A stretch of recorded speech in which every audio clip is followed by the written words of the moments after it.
Hello and welcome to lecture 11 on chapter light of class 10th. In this lecture we will talk about refraction of light when it passes through a rectangular glass slab. So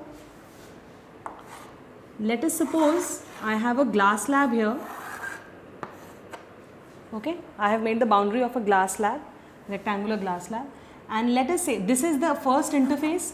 Here I have air, in between I have glass, and again after this boundary I have air.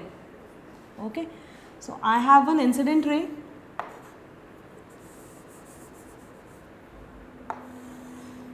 Let's make it more oblique. So I have an incident ray at the first interface, the first boundary, that is the boundary between air and glass. We make a normal, and this normal is known as N1, the first normal. As we have two interfaces, so we will have two normals. So this one is known as the incident ray. When this diagram is asked in the exam, you need to draw this properly with complete labeling. So this is incident ray, this is the first normal, and as we know, the angle between the incident ray and the normal is known as the angle of incidence. Now glass as compared to air is a medium which is more optically dense. So this basically, the line which I am drawing with the help of a dotted line is the original path of the ray. Okay, this is the original path. This should have been the original path if there were no glass in between. But as we know, glass is a denser medium, so actually this ray will bend towards the normal. It will not actually follow this dotted line path, but it will deviate, it will bend towards the normal, and this angle is known as the angle of refraction. Fine. So this is the incident ray, as I told you. This ray is known as the refracted ray. This is the refracted ray. Now we can see that the refracted ray once again hits the second interface, and the second interface is again the interface between glass and air. So once again here I have another normal to this interface, and this normal is labeled as N2.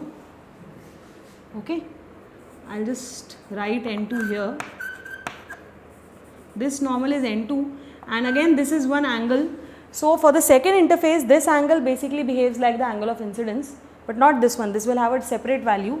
So magnitude wise, the value wise, because this angle and this angle, they are alternate interior angles, so this will have the same value. So let us suppose if this is 45 and this is 30, because the ray has bent towards the normal, so the angle has to be smaller. So this will also be 30. Okay. Now what is happening at this interface is that the ray is moving from glass to air, air being optically rarer as compared to glass. So now what will happen?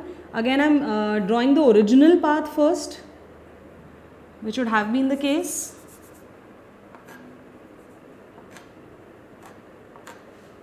So the original path is something like this if it had continued, but we know that it will bend away from the normal now. So the same ray after entering air will bend away from the normal.